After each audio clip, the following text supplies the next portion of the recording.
सभी को नमस्कार। कैसे हो? बढ़िया हो?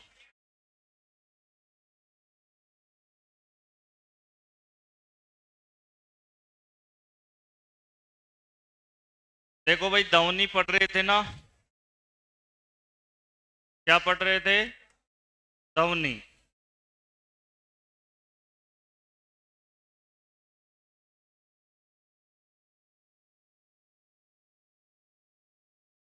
देखो भाई सुनो।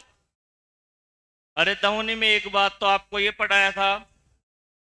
दौनी क्या है? तरंग है। तरंग में भी कौन सी तरंग होती है? दौनी।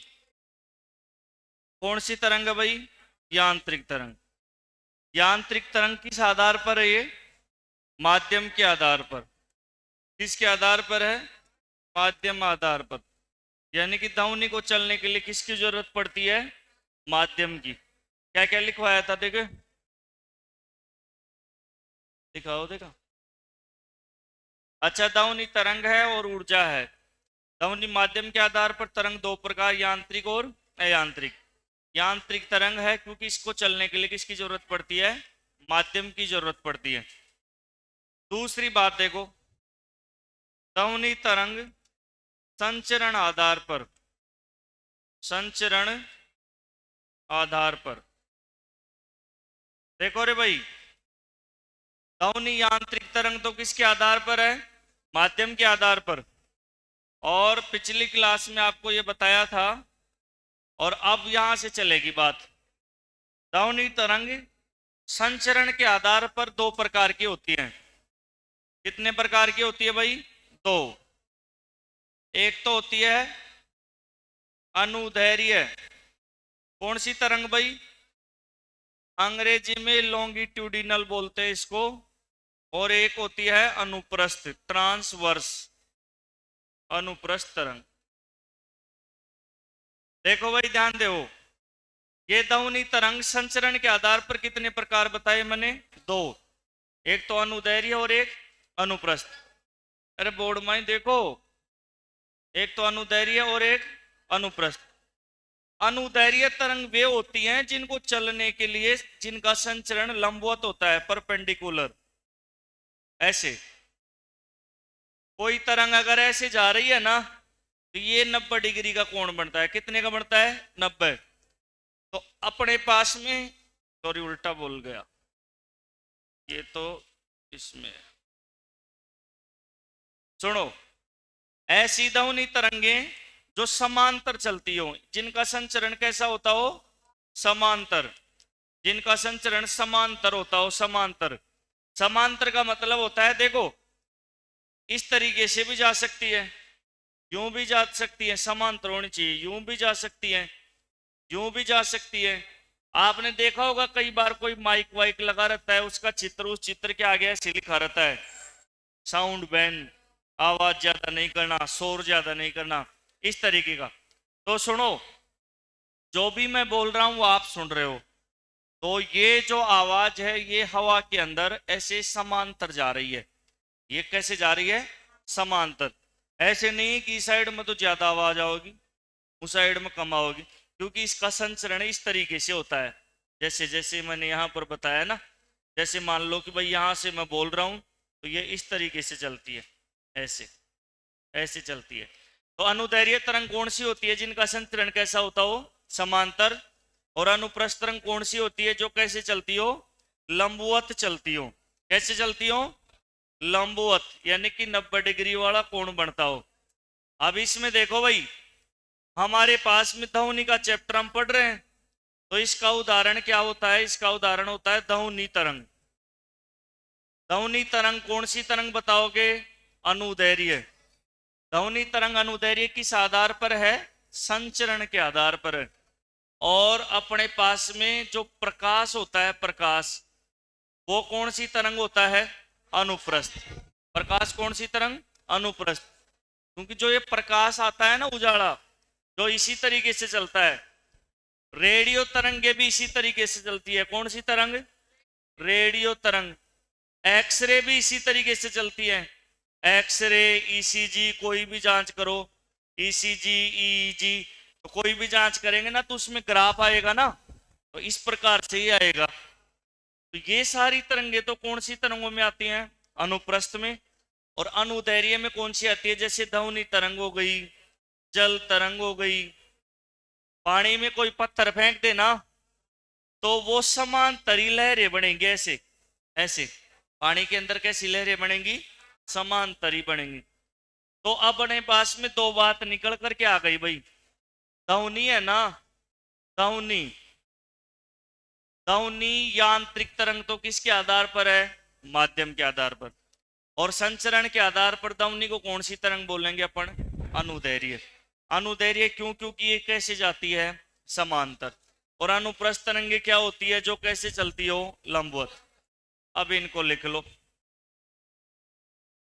जैसे मैं लिखवाऊं वैसे लिखना। अब कहीं अभी यार बैठा जाकर कुछ ही कौन समझ में आओ, बस वो लिखीगा। लिखो लिखो, क्योंकि ये गणेश जी हो तो जना तो समझ में आ जा, तो फूटे उड़ो गणेश बाज उड़ो गणेश, वह तो कोई नॉर्मल बात। पण ये तरंगाणो काम छ। लिखो, ध्वनि तरंग, ध्वनि तरंग संचरण के आधार पर दो प्रकार की होती है। ध्वनि तरंग संचरण आधार पर दो प्रकार की होती है। संचरण आधार पर दो प्रकार की होती है। पिछली क्लास में तो अपन ने पढ़ा था ध्वनि तरंग माध्यम के आधार पर दो प्रकार। अब ये किसके आधार पर है? संचरण के आधार पर दो प्रकार की होती है। ऐसे लिख लो, एक नंबर तो लिखो अनुदैर्घ्य लॉन्गिट्यूडिनल, और दो नंबर लिखो अनुप्रस्थ ट्रांसवर्स।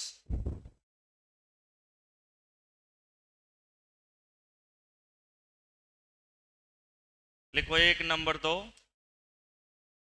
अनुदैर्घ्य, नंबर दो अनुप्रस्थ।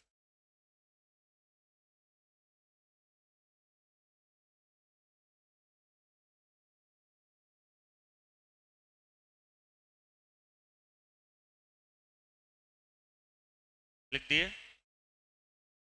अब एक नंबर में लिखो अनुदैर्घ्य में लिखो, एक नंबर अनुदैर्घ्य तरंग में लिखो, अनुदैर्घ्य में लिखो, ऐसी ध्वनि तरंगे, अनुदैर्घ्य में लिखना है, ऐसी ध्वनि तरंगे जिनका संचरण, ऐसी ध्वनि तरंगे जिनका संचरण, ऐसी ध्वनि तरंगे जिनका संचरण समांतर रूप से होता हो। ऐसी ध्वनि तरंगे जिनका संचरण समांतर रूप से होता हो। ऐसी ध्वनि तरंगे जिनका संचरण समांतर रूप से होता हो। कैसे चलती है भाई ये? समांतर, समांतर रूप से। फिर इसके आगे ऐसे बना लो, ऐसे।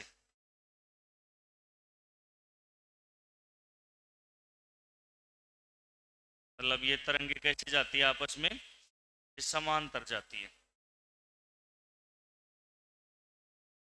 बना लिए ऐसे तिलक के से निशान। इसके उदाहरण लिखो फिर। अनुदैर्घ्य तरंग के उदाहरण लिखो भाई। अनुदैर्घ्य तरंग कौन कौन सी होती है? अनुदैर्घ्य तरंग के उदाहरण। नंबर एक लिखो ध्वनि तरंग। नंबर एक ध्वनि तरंग। नंबर एक ध्वनि तरंग। नंबर दो जल तरंगे इत्यादि। तो अपने ध्वनि को अंडरलाइन कर लेना, मूल बिंदु अपना ध्वनि ही चल रहा है। पानी में भी कोई पत्थर का कंकड़ डालते ही वो सारी की सारी तरंग कैसे बनती हैं? समांतरी बनते हैं। वो गोल गोल सी ऐसी लहर सी हो जाती है ना, लेकिन वो सारी समांतरी। समांतर का मतलब रेखा ही नहीं होती है, समांतर का मतलब होता है समान अंतर। जैसे ये देखो, ये क्या है? अब समांतर है, वो वाली बात। तो अब लिखो दो नंबर अनुप्रस्थ तरंग, ट्रांसवर्स बोलते हैं अंग्रेजी में इसको। अनुप्रस्थ तरंग, अनुप्रस्थ तरंग। इसमें लिखो भाई, ऐसी तरंगें जिनका संचरण लंबवत ऐसी तरंगे जिनका संचरण लंबवत रूप में होता हो। लंबवत के कोष्टक में ऐसे लिख देना, ऐसे। उल्टा टी, उल्टा टी का मतलब क्या होता है? लंबवत, परपेंडिकुलर। ऐसी ध्वनि तरंगे जिनका संचरण लंबवत, कोष्टक में उल्टा टी रूप में होता हो, लंबवत रूप में होता हो।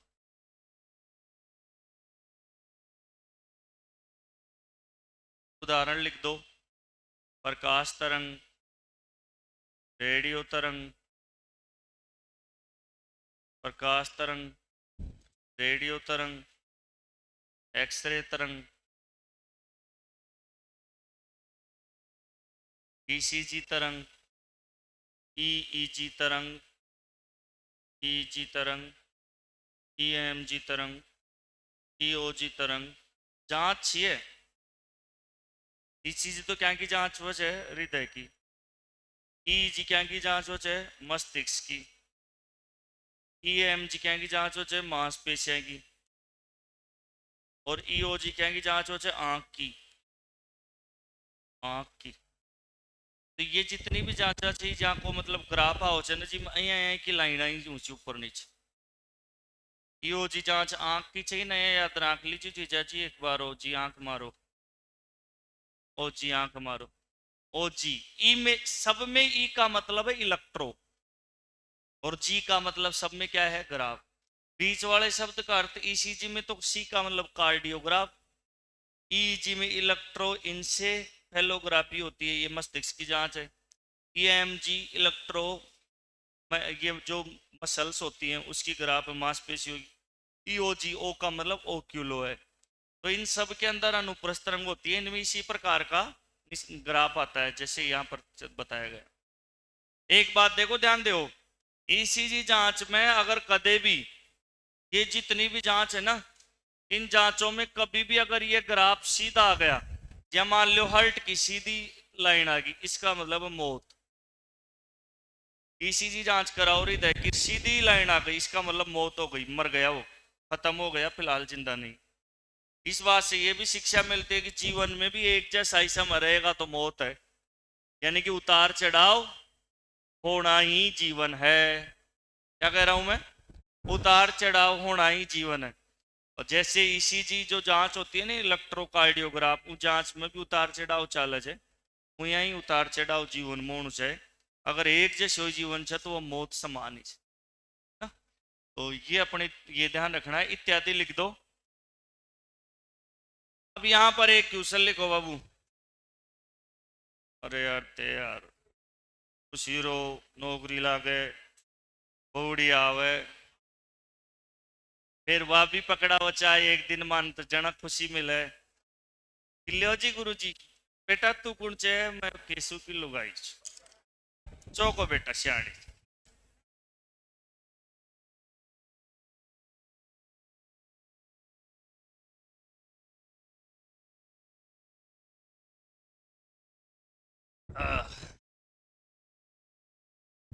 लिखो, पर्सन लिखो, अया लिखो। दौनी, हाँ, दौनी तरंग है। हेलो, लिखो दौनी तरंग है। दौनी तरंग है, अया पर्सन लिखणो चाहिए, दौनी तरंग है। अब डर जाओ। और सुनाओ राजी कुछ चीजों है।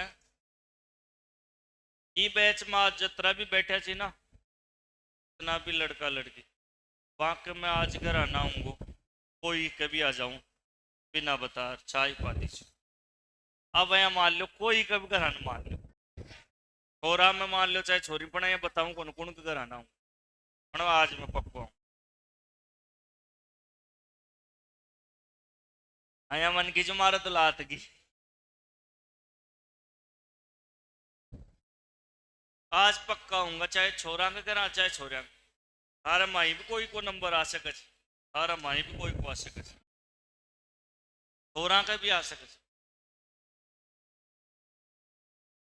और पाचे काल आ रहा नहीं, टाइम ही क्लास में बताऊंगा। या छोरो फड़ तो ला दो, या छोरी फड़ती ला दी, कुल ला दी। और कई टाबर है सोच रहा हूँ मारा घर तो कुछ जानी को न मारत क्या टाऊंगा वहां कहीं आऊं। यह बात है पक्की जी। चुप रहो भाई, शब्द का कोई बात खरी जी।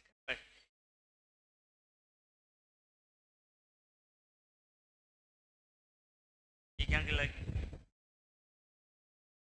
अकंडित नाथ ने बिंदा ली।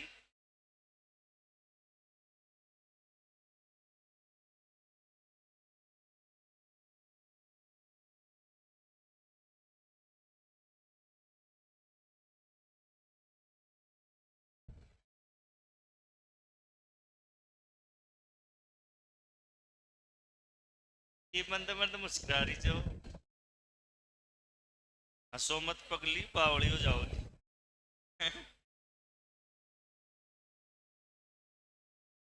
ये कर रही है। अच्छा,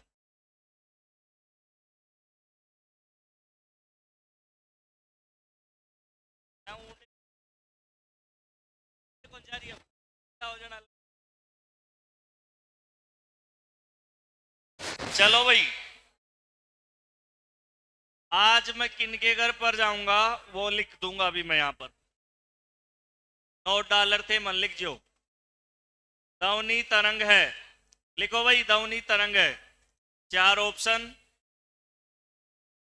यांत्रिक, अनुप्रस्थ, बोर्ड पे देखो ना, है यांत्रिक, अनुदैर्य,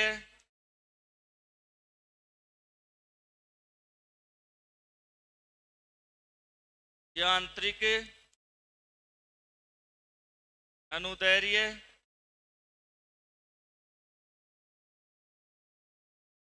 विद्युत चुंबकीय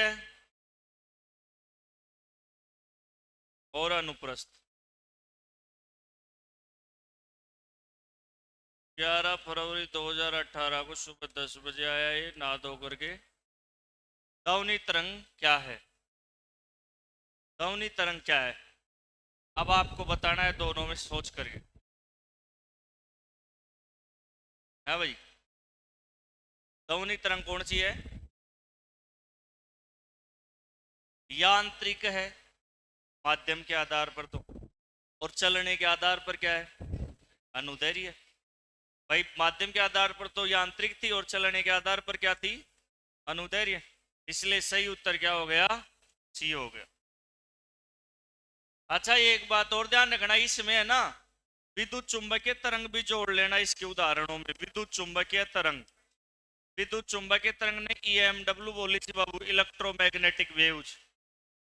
इस साइड के जो उदाहरण थे ना उनमें EMW जोड़ने, BMW नहीं, EMW। अरे चूंट का चाट क्या मन भरो। इलेक्ट्रोमैग्नेटिक वेव्स ये भी कौन सी तरंग में आती है? अनुप्रस्थ में आती है, विद्युत चुंबकीय तरंग EMW। इस साइड में उदाहरण लिखे थे ना भी, अंडीन को लिखा था अनुप्रस्थ का उदाहरण, क्या मैं लिख ली जो विद्युत चुंबकीय तरंग, या भी मतलब ये कोई उदाहरण EMW। EMW का मतलब क्या है? Electromagnetic waves. तो देखो अपन ने एक बात सीख ली कि ध्वनि यांत्रिक तरंग है और कौन सी तरंग है? अनुदैर्य। अब लिखो ध्वनि के गुण, इसके आगे लिखो ध्वनि के गुण। प्रॉपर्टीज ऑफ साउंड, लिखो भाई ध्वनि के गुण। ध्वनि के गुण, सब में गुण अवगुण होते हैं, गुण भी होते हैं। पण लंगड़ा लूला में एक ज्यादा रस, एक गुण ज्यादा रस। कोई सो भी हो चाहे पण वह एक ज्यादा रखो अपना। ध्वनि के गुण देखो, लंगड़ा लूला एक लारी के भाई, एक लाख दे गुंडी वो 2 लारी साधारण हो जाए। तो देखो ध्वनि के एबला, एबला मतलब बदमाश। ध्वनि का पहला गुण बोर्ड पर देखना, लिखना मत, एक बार देख लेना जिंदगी के अंदर, बार बार नहीं देखना पड़ेगा, एक बार देख लो। पहला गुण है तारत्व। सब अब दोबारा से नहीं कहना पड़े, देख लो अटेक। पहला गुण क्या है? तारत्व। इसको पिच भी कहते हैं। क्या कहते हैं? पिच। अब बोर्ड पर देखना, तारत्व का मतलब होता है ध्वनि की लय सुर ताल। लय सुर ताल। तारत्व का मतलब क्या होता है? लय या सुर ताल। अब इसको बहुत अच्छे से देखना, सब ध्यान दो। यहाँ का चाटा दो, अरे नीचा नीचा देखो, बाहर चल जाओ कैट बैठे जो। देखो इस साइड, ध्वनि का गुण क्या होता है? लय सुर ताल। मैं आपको बार बार क्यों टोक देता हूं? मैं चाहता हूं यार ये बात नहीं समझ, नहीं समझेगा तो कौन बैठेगी। नहीं, मुन के मतलब थे चाहे नीचा देखता रहो चाहे खाच कोड़ता रहो, मैं तो मेरो काम कर फिर, लेकिन फिर मैं दुप्पा हो चाह आत्मा की यार, ये ध्यान कौन दिया, समझो कौन हो। और ये चीज छी ना जो ध्यान दे बाकी चीज, फिर मेरे दुख है यार, वे टावर देख रहे हो को ना, चाहे तो यहाँ करता रहो मन के, मैं कर चलो जाऊं, ले भाई पूरा हो गया काम। तारत्व का मतलब क्या होता है? लय सुर ताल। अब बोर्ड पर देखना, तारत्व निर्भर करता है आवर्ती पर। किस पर निर्भर करता है? देखो तारत्व जो होता है ना, तारत्व का मतलब होता है लय सुर ताल। तारत्व आवर्ती के समानुपाती होता है और आयाम के भी समानुपाती होता है। अब गौर से समझने की बात है, ढंग से देखना। अगर किसी ध्वनि की आवर्ती का मान क्या होगा? ज्यादा। किसी ध्वनि की आवर्ती का मान क्या होगा? ज्यादा। तो उसका तारत्व भी क्या होगा? ज्यादा। समानुपाती का मतलब होता है समान अनुपात, और उसका आयाम भी क्या होगा? ये तो पहली कंडीशन है। पहली कंडीशन कैसे है देखो, अरे यार बॉडी कौन, पहली कंडीशन क्या है देखो, पहली कंडीशन तारत्व आवर्ती ज्यादा, तो तारत्व ज्यादा और आयाम भी क्या होगा? ज्यादा। आवर्ती ज्यादा कब होती है? प्रति सेकंड चक्रों की संख्या क्या हो? ज्यादा। जैसे ये ध्वनि कोई जा रही है, इसमें एक सेकंड में चक्कर की संख्या क्या हो? ज्यादा। ये चित्र बनता है इसका। आवर्ती क्या होता है? प्रति सेकंड चक्रों की संख्या को क्या कहते हैं? आवर्ती। अब देखो मैं दो ग्राफ बना दिया, अब बताओ इसमें एक सेकंड में चक्कर ज्यादा है कि उसमें? उसमें एक चक्कर पूरा होता है यहां पर आकर के, ये तो आधा और ये आधा, एक चक्कर यहां से स्टार्ट और यहां पर मूल बिंदु पर पुनः आ गया, एक चक्कर हो गया। अब इसमें तो इतनी सी दूर में देखे तो ज्यादा चक्कर लगे। इसका मतलब ऐसी आवाज जिसकी आवर्ती ज्यादा हो, आवर्ती क्या होती है? प्रति सेकंड चक्रों की संख्या, उसका तारत्व भी क्या होता है? ज्यादा, और आयाम भी क्या होता है? ज्यादा। आयाम क्या होता है? सुनो, आयाम होता है ये मूल बिंदु से और माध्य स्थिति जो है ना, ये माध्य स्थिति यहां से और इस बिंदु तक की दूरी को क्या बोलते हैं? आयाम बोलते हैं। इस ऊपर वाले भाग को बोलते हैं श्रृंग, और इस वाले बिंदु को बोलते हैं गर्त। ये तो हॉर्न है, हॉर्न श्रृंग बोलते हैं। श्रृंग क्या होता है? किसी तरंग का उच्चिष्ट बिंदु क्या होता है? श्रृंग। और निम्निष्ट बिंदु क्या होता है? गर्त। गाडो, खाडो, गर्त। भाई गर्त में गए हो, या तो या छोरो तो गर्त में गए हो, या फलाने छोरी गर्त में गई, गर्त मतलब खाडा। आयाम क्या होता है? माध्य स्थिति से ऊपर यहां तक की बीच की दूरी को क्या बोलते हैं? आयाम। तो देखो जिसमें चक्कर कम होंगे ना उसका आयाम कम होता है, ये दूरी तो कम, और इसमें देखो ये दूरी क्या है? ज्यादा। यानी कि आवर्ती ज्यादा तो आयाम भी ज्यादा, और तारत्व भी क्या होगा? ज्यादा। अब इसका उदाहरण देख लो, पूरी बात समझ में आ जाए। यहां पर अपने पास में ऐसी जो आवाज होती है ना, ऐसी आवाज क्या होती है? पतली आवाज होती है। कैसी आवाज होती है? पतली, पतली आवाज होती है। उदाहरण देखो, अब ध्यान दो रेंडी, ध्यान दो, कुछ पुसड़ मन कर बोकरो।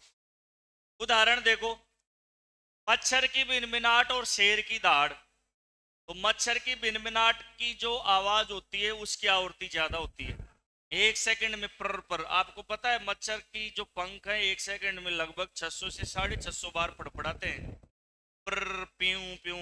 हाँ, एक एक मिनट के अंदर, वो सॉरी एक सेकंड में अंदाजा लगाना मुश्किल है, इसीलिए तो बहुत भयंकर होती है। मच्छर की बिनबिनाट, इसकी आवृत्ति क्या होती है? मच्छर बिनबिनाट की आवृत्ति क्या होती है भाई? मच्छर बिनबिनाट की आवृत्ति ज्यादा, इसलिए इसका तारत्व भी ज्यादा। और तारत्व जो ज्यादा होता है उस आवाज की पहचान करना है, वो आवाज क्या होती है? पतली। और इसकी ऐसी आवाज की लय बढ़िया होती है। जी मान लो प्रार्थना बोल बात छोरिया ने बुलाऊंगा तो वहां की आवाज को तारत्व खींचे ज्यादा, और छोरा आऊंगा तो ए माँ सरस्वती आया, फिर बीच में भूल और जाएगा बचे रेड़ा दिन बोलना यार अगली लाइन खींचे। मतलब छोरा को याद भी कौन रहे, वह प्रार्थना बोलता बोलता और खड़े ही लीन जाए जी, फट दे भी पूरी कर दीजिए। मान लो 20 लाइन की प्रार्थना है तो वह 2 लाइन बोल और फिर 10 की 11 लाइन में जा लास्ट वाली लाइन बोल फिर कर देगा ओम जय जगदीश, घंटो ही खत्म। अया करी ची मतलब जल्दी।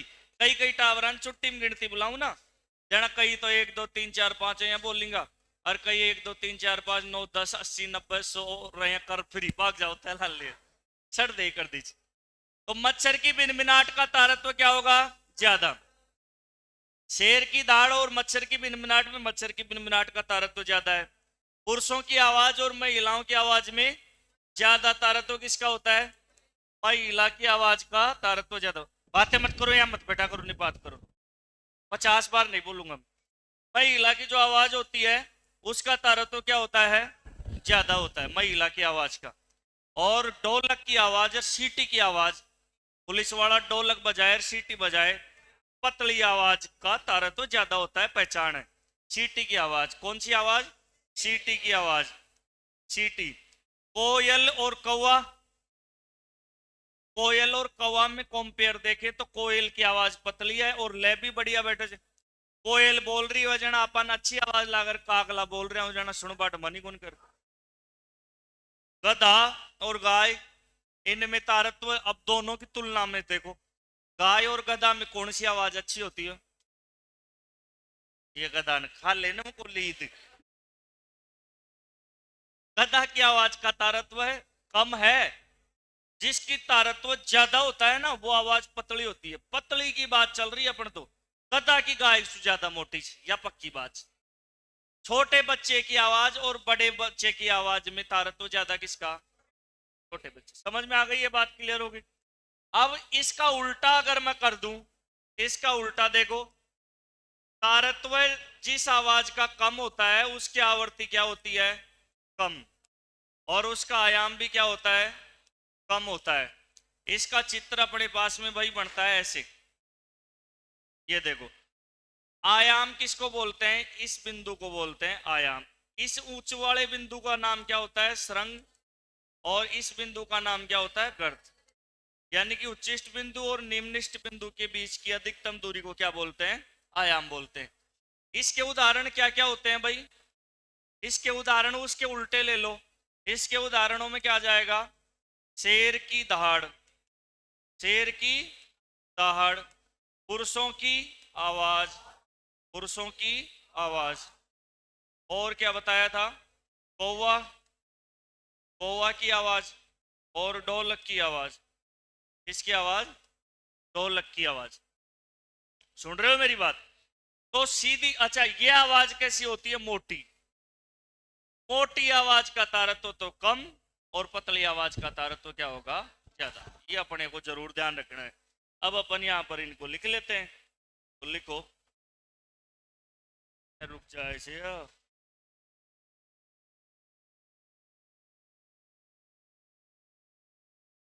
लिखो भाई। धवनी के गुण हेडिंग डाल दिए? डाल दिए तो सबसे पहले लिखो तारत्व पिच। तारत्व कोष्टक में पिच, तारत्व कोष्टक में पिच, तारत्व कोष्टक में पिच, PITCH लिखो।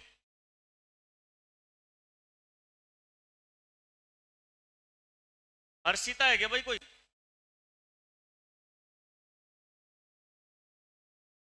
अब लिखो इसमें तारत्व में लिखो। आशीष शेखावत है क्या कोई? है भाई? नहीं है? लिखो। तारत्व का सरल शाब्दिक अर्थ है आवाज की लय सुर ताल। तारत्व का सरल शाब्दिक अर्थ है आवाज की लय सुर ताल। तारत्व का सरल शाब्दिक अर्थ है आवाज की लय सुर ताल। तारत्व का सरल शाब्दिक अर्थ क्या होता है? आवाज की लय सुर ताल।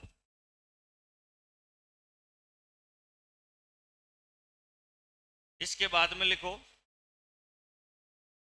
तारत्व का मतलब तार है रे जो प्यू प्यू बिल्कुल बारीक आवाज आओ जी को तारत्व ज्यादा रस है ना, कोटि को कम रस है, ध्यान रखो। इसके आगे लिखो, तारत्व का मान ध्वनि की आवर्ती। तारत्व का मान ध्वनि की आवर्ती, आवर्ती ओब्लिक लगा के लिखना आयाम। तारत्व का मान ध्वनि की आवर्ती ओब्लिक लगा के लिखना आयाम पर निर्भर करता है, पर निर्भर करता है। तारत्व का मान ध्वनि की आवर्ती आयाम पर निर्भर करता है, निर्भर करता है। नेक्स्ट लिखो, अर्थात तारत्व आवर्ती के समानुपाती है। अर्थात तारत्व आवर्ती के समानुपाती है। लिख दिए?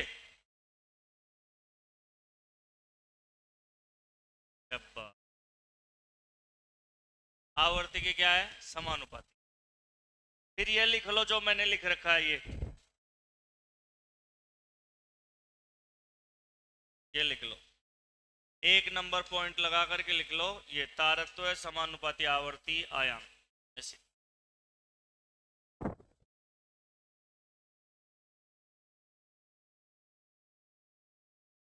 ये डब्बा हम बंद से जो लिख दिए तो बढ़िया बात। लिख दिए? लिखो, एक नंबर बिंदु लगा करके लिखना है, ये एक नंबर था। लिखो, जो आवाज पतली होती है उसका तारत्व और आवर्ती ज्यादा होती है। जो आवाज पतली होती है उसका तारत्व और आवर्ती ज्यादा होती है। जो आवाज पतली होती है, जो आवाज पतली होती है उसका आवर्ती और तारत्व ज्यादा होता है।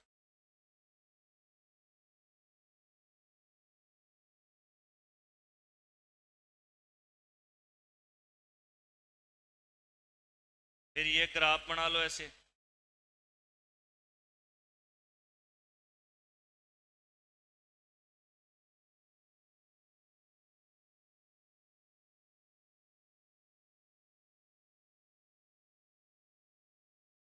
अधिक तारत्व की ध्वनि।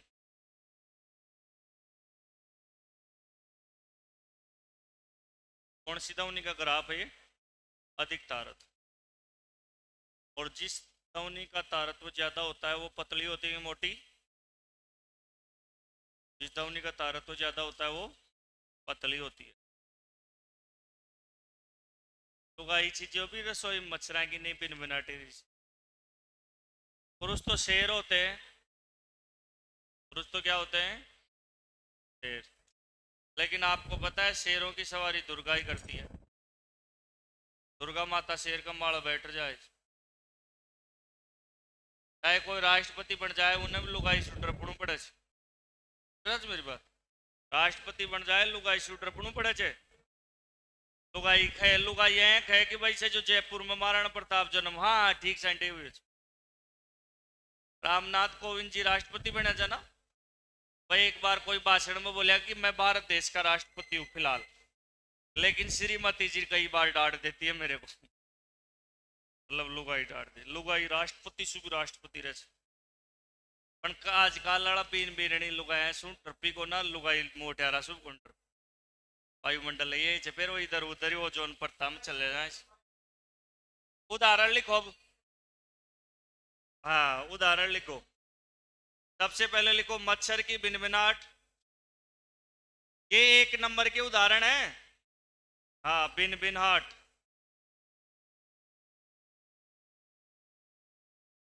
कोयल की आवाज, कोयल की आवाज, चिंटू की मम्मी की आवाज, महिलाओं की आवाज, महिलाओं की आवाज, और सीटी की आवाज इत्यादि लिख लो बस। अब पहचान जो करी सको जो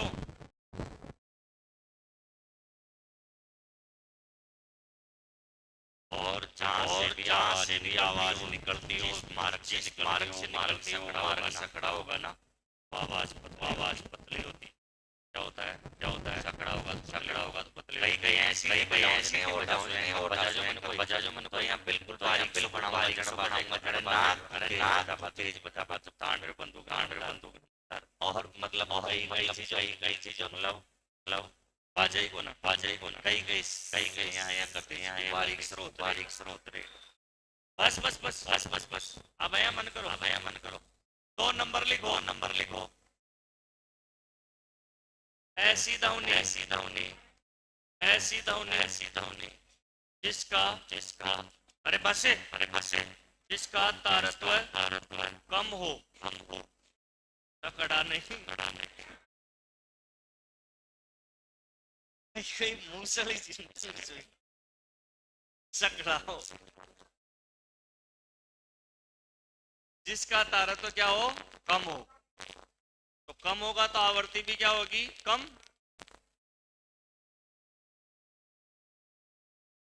ऐसे लिख लो जैसे मैं लिख रहा हूं। और इसका ग्राफ क्या बनेगा भाई,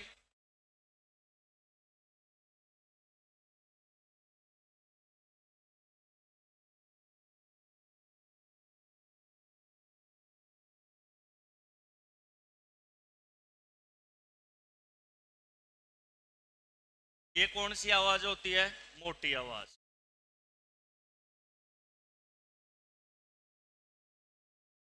और इसके उदाहरण क्या क्या होते हैं, शेर की दाढ़, पहचान तो नहीं लिख दिया शेर ने, शेर की दाढ़। और कोयल लिखा जगह पंड के लिखा, कौवा की आवाज,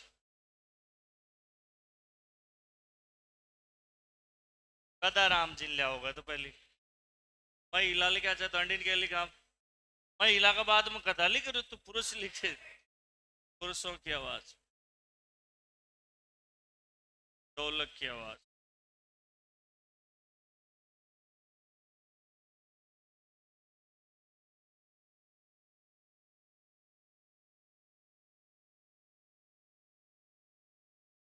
इत्यादि।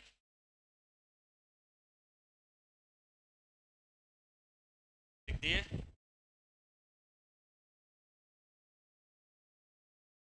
तो मोटी आवाज तारत्व है कम, पतली आवाज तारत्व है ज्यादा।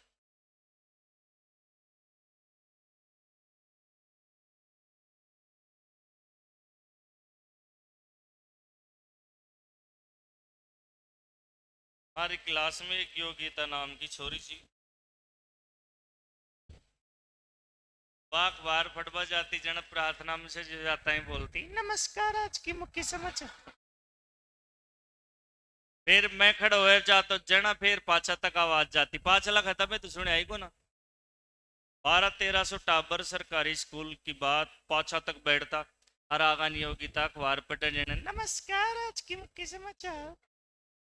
तो बात से आधा क्षेत्रफल तक ही कौन गई, और पाछे गुरुजी कहता कि भाई से जो जीएल जा रहे सुने आई को ना पाछला, पाछे में जा रहा नमस्कार आज के मुख्य समाचार। और पाछला से जो पाछे ताली बजाया पाछा आगला थम जाता ना, जाना चालू करता पाछला की विशेषता रचे आगा थम जाए जाना चालू करे। प्रार्थना में भी यह विशेषता रच वहां की, प्रार्थना आकाश सब बोल फिर हो जाए ना, जाना चालू करी। देख पीटीआई जी गुरु जी जो जा था वो लेता जहां था, समझगा देसी भाषा में जहां था को मतलब समझगा कि जहां था वो लेता, पच्चर मर जाता कि साथ बोलो प्रार्थना एक लय में बोलो, पण वह मजाल एक लय में बोल दी तो अगला शब्द बोल देगा जाना चालू करेंगे पास। हाँ। और कोई बात होती जना से जो पका और देता पाछला बाग में फिर एक नंबर रहता जिया पीटांगा भाई आज सारा टाबरन पीटांगा तो पाछला तो गेट करना ही रहता पड़ देगा कहीं आता ही कौन माम दिखा जो तो नहीं बा क्या कौन बाग बाम तो रही है कौन बट बा में रिया चाहे पिट लिया पर पिटा को ना क्योंकि फड़ता बट आंग जन कहीं पिटांगा ये वो अपना हो गया इसके आगे ऐसे लिखो भाई ये ग्राफ तो उतारो कौन सा ये उतार ही लिए सरंग और गर्त वाला लिखो इसके बाद में लिखो नोट डाल के नोट आवर्ती आवर्ती की परिभाषा लिखो फ्रीक्वेंसी आवर्ती फ्रीक्वेंसी परिभाषा लिखो इसकी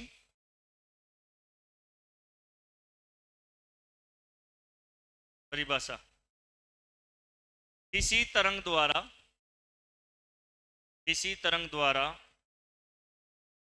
प्रति सेकंड किसी तरंग द्वारा प्रति सेकंड लगने वाले चक्रों की संख्या किसी तरंग द्वारा प्रति सेकंड लगने वाले चक्रों की संख्या को उस तरंग की आवर्ती कहते हैं।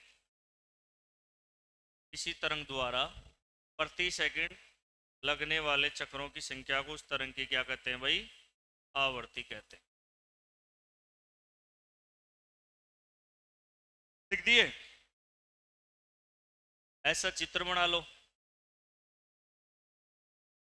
एक चक्कर कहां पूरा होगा ये देखो ये एक चक्कर हो गया भाई वापस मूल बिंदु पर आ जाए इसमें इस तरंग में कितने चक्कर हैं दो एक सेकंड में कितने चक्कर लग रहे हैं दो एक सेकंड में कितने चक्कर लग रहे हैं उस संख्या को ही क्या कहते हैं आवर्ती कहते हैं। इसमें देखो ये दो ही चक्कर की बनाई है मैंने कितने चक्कर की बनाई है दो तो आप ध्यान रखना एक चक्कर कंप्लीट यहां पर हुआ है एक चक्कर ऐसे लिख लो ये जैसे मैं लिख रहा हूं जैसे और ये कौन सा चक्कर हो गया फिर दूसरा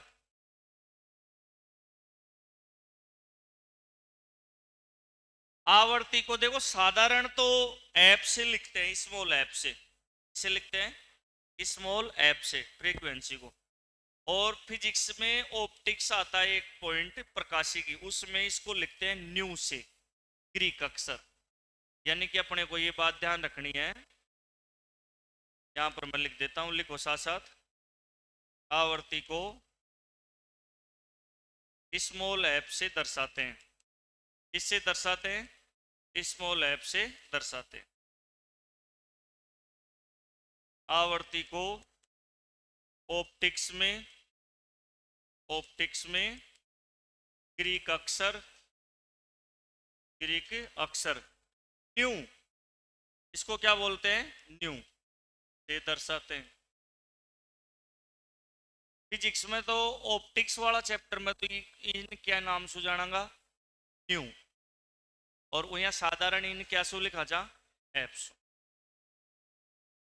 आवर्ती का ऐसा ही मात्रक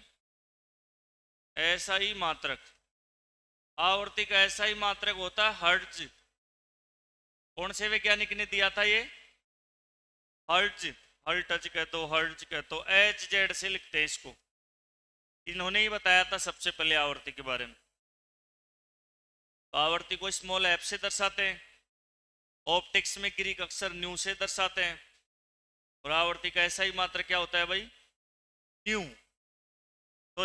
ऐसा ही मात्र क्या होता है हर्ट्ज और ये न्यू क्या है ग्रीक अक्षर है ये तो। और एक बात ये ध्यान रखना भाई आवर्ती सूत्र इस आवर्ती का सूत्र क्या होता है आवर्ती का सूत्र होता है अपने पास में F बराबर 1/T T क्या है यहां पर आवर्तकाल किसको कहते हैं ये चक्कर है ना एक ये आवर्तकाल है आवर्तकाल घूम करके वापस आया ना देखो इस परिभाषा को एक बार देखो इस चित्र से। प्रति सेकंड लगने वाले चक्कर की संख्या को क्या कहते हैं? आवर्ती। तो इसका सूत्र होता है F बराबर 1/T। अब इसका दूसरा मात्रक बनाए तो और आवर्ती का m के s मात्रक। m के s मात्रक इससे बना सकते हो आप। इससे कैसे बनाओगे? 1/समय का मात्रक क्या होता है? सेकंड। तो आवर्ती का दूसरा मात्रक क्या हो गया? सेकंड इनवर्स हो गया। ये बात समझ में आ गई है? क्या लिखा मैंने? इसका सूत्र क्या होता है? बराबर 1/T। प्रति सेकंड लगने वाले चक्कर की संख्या को आवर्ती कहते हैं। तो इससे इसका सूत्र बनाएंगे तो 1/T। टी का मतलब समय, समय का सेकंड। इसको ऊपर लिखेंगे तो क्या हो जाएगा? Second inverse. और इसकी भी मान लिखेंगे तो क्या हो जाएगी? टी मा बराबर क्या हो जाएगा? T-1। इसकी क्या बन जाएगी? टीमा बन जाएगी। तो यह आवर्ती के बारे में ध्यान रखना। आवर्ती किसे कहते हैं? प्रति सेकंड लगने वाले चक्कर की संख्या को क्या कहते हैं? आवर्ती। ऐसा ही मात्रक हर्ट्ज है। इसको साधारण एफ से लिखते हैं, ऑप्टिक्स में न्यू से लिखते हैं। आवर्ती का सूत्र है बराबर 1/T होता है। एम के एस मात्रक सेकंड इनवर्स होता है। टी मा T-1 होती है। टी का मतलब क्या है? आवर्तकाल। एक सेकंड में चक्कर की संख्या, प्रति सेकंड में चक्कर की संख्या को क्या बोलते हैं? आवर्ती बोल। सबने लिख दिया ये पूरी कहानी। और आवर्ती कौन सी राशि है? अदिश राशि। ये आपको पहले पढ़ाई दिया था मैंने, ऐसे ऐसे बताया था ना। आवर्ती कौन सी राशि है? अदिश राशि है। नेक्स्ट लिखो आयाम, एम्पलीट्यूड। अगला बिंदु लिखो आयाम, एम्पलीट्यूड। आयाम, एम्पलीट्यूड है। वो आप बिजली का चैप्टर पढ़ांगे। 50 हर्ट्ज जैसे भारत में एसी धारा की आवर्ती का मान 50 हर्ट्ज है। यानी आपने जो लाइट है ना, एक सेकंड चक्कर की संख्या इनमें कत्ती है 50। अमेरिका की कत्ती है 60 और पाकिस्तान की है 40। पाकिस्तान में तो यही आवाज है, कम ही आवाज। जो फ्रीक्वेंसी जी बिजली की बढ़िया रहे ना बाबू, वो अच्छी क्वालिटी की बिजली है। अमेरिका की अपना सो अच्छी, वो बिजली वाले चैप्टर में लिखेंगे। वो एसी धारा की आवर्ती है। और जी धारा हम जी करंट कमाए नहीं है। चक्कर ज्यादा रिची ना, चक्कर ज्यादा रिची, ये झटके से भी रिलेशन है, वो वहां पर बताऊंगा। 11,000 की लाइट सू चिपक जाए ना तत्काल कौन मन बोगर, क्योंकि हम चक्कर रिची तो झटको मारे जाओ। तो वो आपको बताऊंगा वहां पर। 50 हर्ट्ज है वहां उसका मान। नेक्स्ट लिखो बाबू आयाम, एम्पलीट्यूड। आयाम,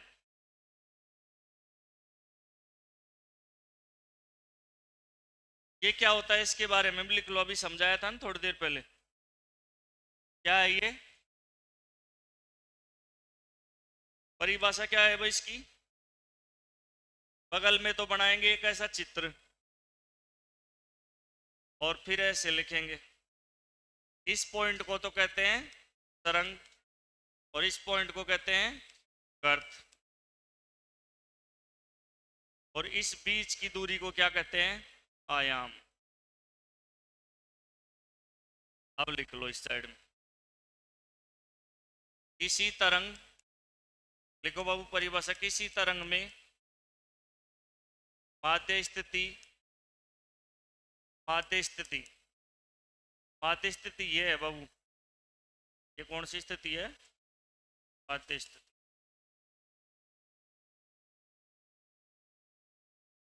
किसी तरंग में माध्य स्थिति से तरंग के उच्चिष्ट बिंदु, उच्चिष्ट बिंदु, उच्चिष्ट बिंदु को क्या कहते हैं भाई? तरंग। वह निम्निष्ट बिंदु, निम्निष्ट बिंदु को क्या कहते हैं? गर्त। तक की अधिकतम दूरी, अधिकतम दूरी ही आयाम कहलाती है। आयाम कहलाती है। आयाम कौन सी राशि है? आयाम अदिश राशि। आयाम को किससे लिखते हैं? ए से।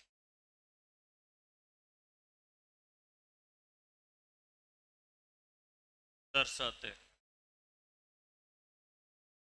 और आयाम का मात्रक मीटर होता है। क्यों होता है? क्योंकि यहां पर परिभाषा में क्या बताया, ये परिभाषा में क्या बोल रहा है ये? आयाम किसको कहते हैं? बिंदु तक की अधिकतम दूरी कोई, यानी कि अधिकतम दूरी का ही नाम क्या है? आयाम। तो दूरी का मात्रक क्या होता है? मीटर। आयाम का मात्रक भी क्या हो गया? मीटर। तो ये जो बीच की, ये बीच वाली दूरी है, उसको आयाम बोलते हैं। और आयाम भी कौन सी राशि है? अदिश। ऐसे ही स्टार्ट होने वाली सारी अदिश राशि हैं। ए आ आ आ आ आ, लेकिन आवेग नहीं है। आवेग कौन सी राशि में आएगा? सदिश में। बारा कौन बोला? एक बारी बोला हाँ। ऐसे अदिश और आ से सारी आवर्ती, आवर्तकाल, आयाम, आवेश, लेकिन आवेग सदिश है। लिख दिया बाबू सबने?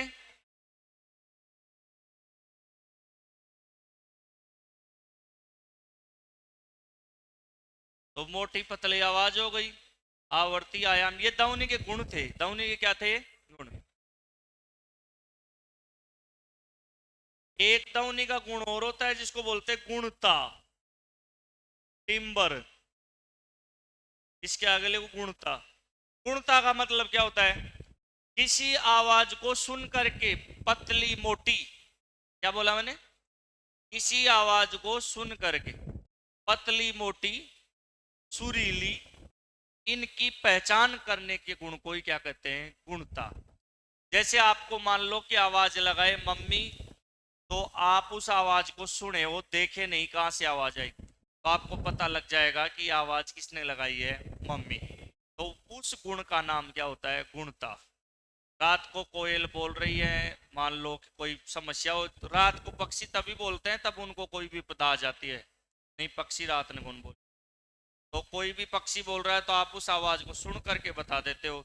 तो सुन करके बताने वाले गुण को क्या कहते हैं? गुणता। लास्ट में नोट डालकर लिख के लिखो गुणता। टिम्बर लिखो, गुणता, टिम्बर। अंग्रेजी में टिम्बर बोली, गुणता। गुणता क्या होता है? गुणता।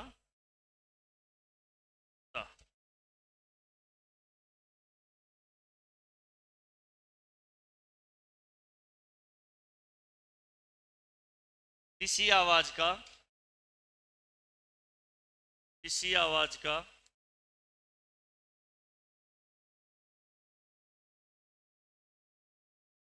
पतली मोटी, किसी आवाज का पतली मोटी या सुरीली और करखस। करखस आवाज जानो जो खराब का नाम चुक बड़े, सुरीली या करखस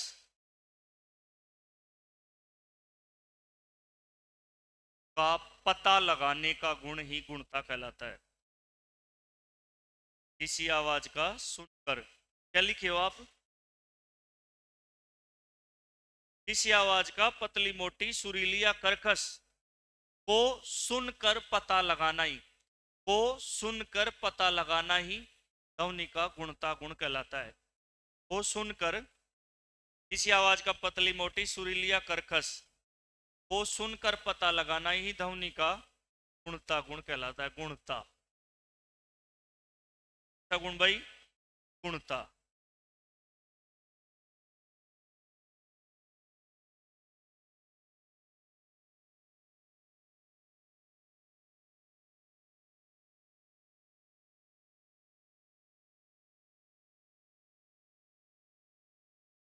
आगे एक छोटी सी बात लिखो, ध्वनि प्रबलता।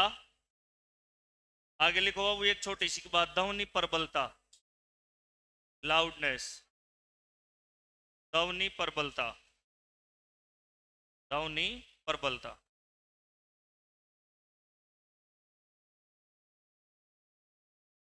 देखो भाई, अब इस बात को सुनना एक बार, सुनने के बाद।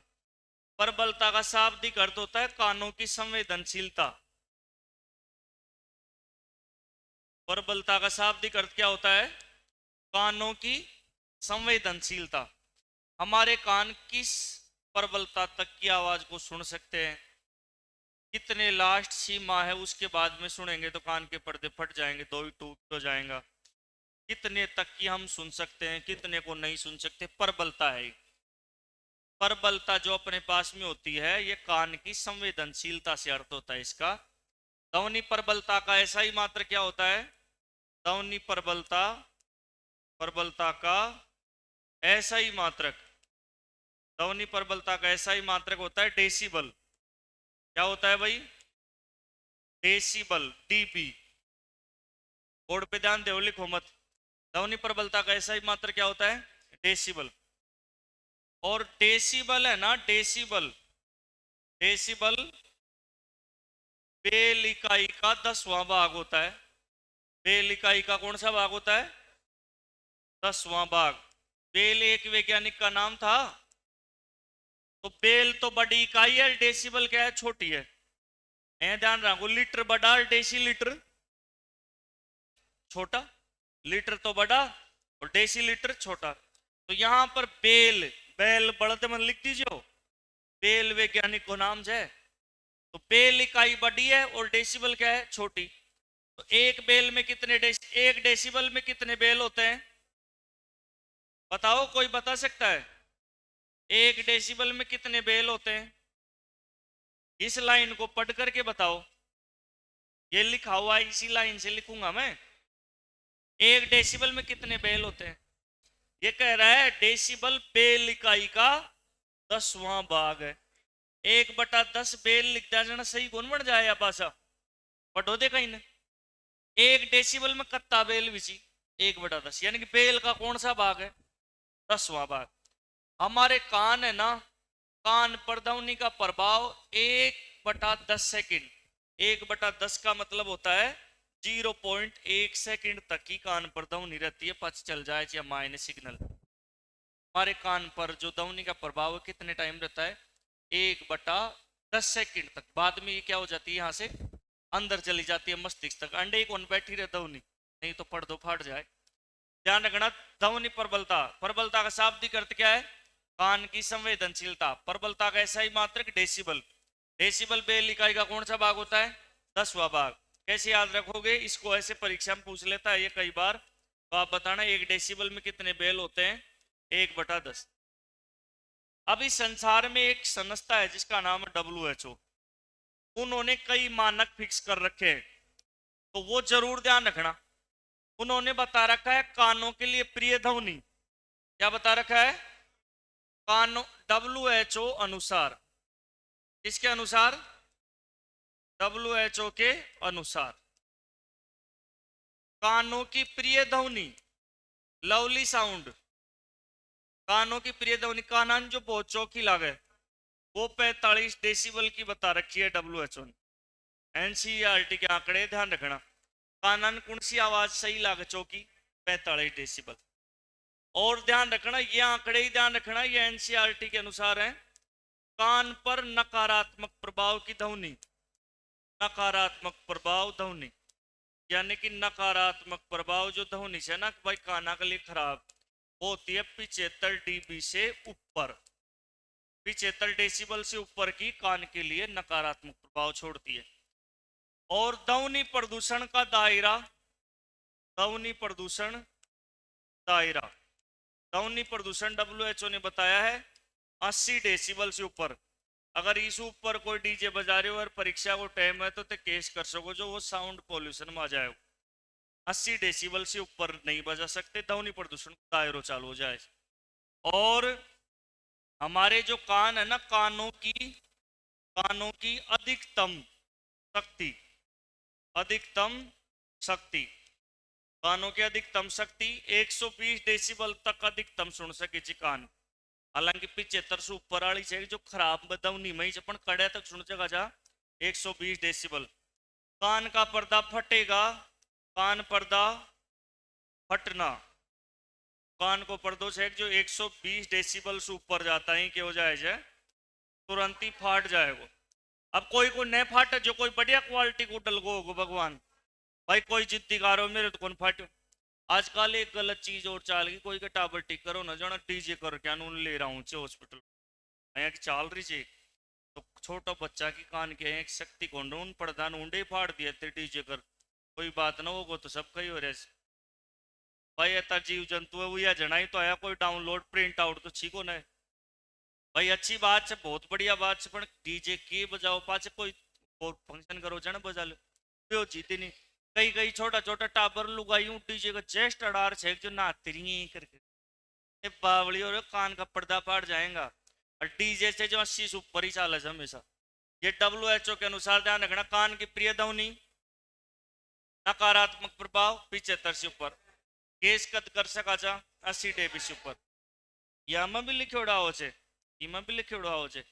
ये तो ऑथेंटिक आंकड़े हैं। अब और था ना अनुमानित बताऊंगा, पति पत्नी की फुसफुटाहट बीन बीन बात करी भाई, कोई सुन पहले रात ने बात कर रहा हूँ भाई, कोई सुन पहले अजी अया बात कर रहा हूँ, सुनो अया कर रहा हूँ, देखो जी हाँ मतलब आ रही है आपको आवाज, नहीं आ रही है? तो ये 20 से 25 डेसिबल की आवाज होती है। 3 मिनट की फुसफुसाहट कत्ती डेसिबल की जाए 3 मिनट। और पाचे कोई है कहते बीन से बीन नहीं